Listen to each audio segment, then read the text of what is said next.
ఏపీలో ఈసారి జరిగే ఎన్నికలు టీడీపీ అధినేత చంద్రబాబుకు చాలా కీలకం. ఎందుకంటే ఆయన అధికారంలోకి వస్తేనే ఆ తర్వాత పార్టీకి ఏపీలో మనుగడ ఉంటుంది, లేదంటే కష్టమే అన్న ప్రచారం జరుగుతోంది. మామూలుగానే ఏపీలో రాజకీయ పార్టీలు భారీగా ఖర్చు పెడుతుంటాయి. ఒకసారి విపక్షంలో ఉంటే ఓకే, కానీ రెండోసారి కూడా విపక్షానికే పరిమితమైతే అధికార పక్షాన్ని ఎదుర్కొని నిలబడడం కష్టం. అందులో జగన్మోహన్ రెడ్డి లాంటి నేతకు ఎదురొడ్డి నిలబడడం మామూలు విషయం కానే కాదు. దీనికి బెస్ట్ ఎగ్జాంపుల్ బీఆర్ఎస్ఏ అని చెప్పుకోవచ్చు. 10 ఏళ్లు తెలంగాణను పాలించింది బీఆర్ఎస్, అత్యంత ధనిక పార్టీ కూడా బీఆర్ఎస్. కానీ ఓడిన 3 నెలల్లోనే ఆ పార్టీ పరిస్థితి ఏమైందో ఇప్పుడు చూస్తూనే ఉన్నాం. సో గత కొంతకాలంగా చంద్రబాబుకు ఇవే చివరి ఎన్నికలన్న ప్రచారాన్ని ప్రజల్లోకి తీసుకొచ్చారు వైసీపీ నేతలు.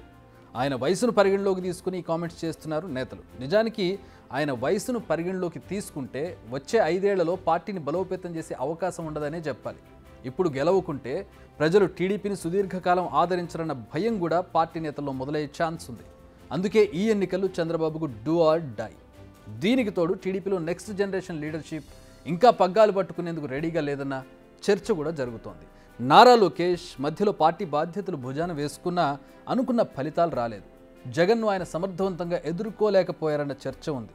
అందుకే మళ్లీ సీన్లోకి చంద్రబాబు ఎంట్రీ ఇచ్చారు, పార్టీని పరుగులు పెట్టించారు. అయితే నిజానికి టీడీపీ బలమైన పార్టీ, దశాబ్దాలుగా ప్రజల్లో ఉన్న పార్టీ. క్యాడర్ చాలా బలంగా ఉంది, బూత్ లెవెల్లో పటిష్టమైన క్యాడర్ ఉంది టీడీపీకి. అయినా కానీ పొత్తులకు అంగీకరించారు చంద్రబాబు. కాపు ఓటర్ల మద్దతున్న జనసేన పార్టీ కేంద్రంలో అధికారంలో ఉన్న బీజేపీతో బరిలోకి దిగుతున్నారు. ఏదేమైనా మరోసారి పాలనా పగ్గాలు చేపట్టాలన్నదే ఈ కూటమిగా రావడం వెనుకున్న అసలు వ్యూహం. మామూలుగానే చంద్రబాబుకు రాజకీయాల్లో అపర చాణక్యుడు అనే పేరుంది. కానీ ఈసారి ఓడితే ప్రజలతో పాటు ఆ పార్టీ నేతల్లో కూడా ఆ నమ్మకం పోతుంది. అందుకే చంద్రబాబు గతానికి భిన్నంగా వ్యవహరిస్తున్నట్లుగా కనపడుతోంది. హామీల వర్షం కురిపిస్తున్నారు. వాలంటీర్లపై తీవ్ర విమర్శలు చేసిన అదే నోటితో వాలంటీర్లు కూడా మనవాళ్లే అంటున్నారు. ఆ ఉద్యోగాలు కూడా కంటిన్యూ అవుతాయి అంటున్నారు. వీటన్నిటికంటే లాస్ట్ ఎలక్షన్స్లా కాకుండా ముందుగానే అభ్యర్థుల్ని ప్రకటించారు. దీంతో మామూలుగానే అసంతృప్తి జ్వాలలు ఎగిశాయి. నిన్నటి వరకు ఏ చేతితో అయితే టీడీపీ జెండాను మోసారో ఇప్పుడు అదే చేతులతో అవే జెండాలను తగలబెడుతున్నారు. కొందరు కీలక నేతలకు టికెట్లు దక్కలేదు. కూటమి నేతలకు దక్కిన స్థానాల్లో టీడీపీ నేతలు ఎంత మేర సహకరిస్తారన్నది ఇప్పుడు ఆసక్తికరంగా మారింది. మరి చంద్రబాబు ఈ అసంతృప్తులను బుజ్జగించగలరా అనేదే ఆసక్తికరంగా మారిన అంశం. వీటన్నిటికంటే అతి ముఖ్యమైనది, మళ్లీ గెలిస్తేనే అసెంబ్లీలోకి ఎంట్రీ ఇస్తారని శపథం చేశారు చంద్రబాబు.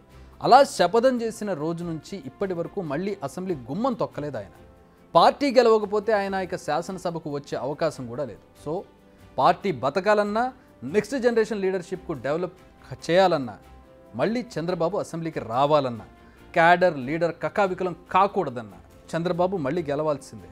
లేదంటే 5 ఏళ్లలోనే చుక్కలు చూపించిన సీఎం జగన్ ఈసారి ఆ ఛాన్స్ కూడా ఇచ్చే అవకాశం లేదు.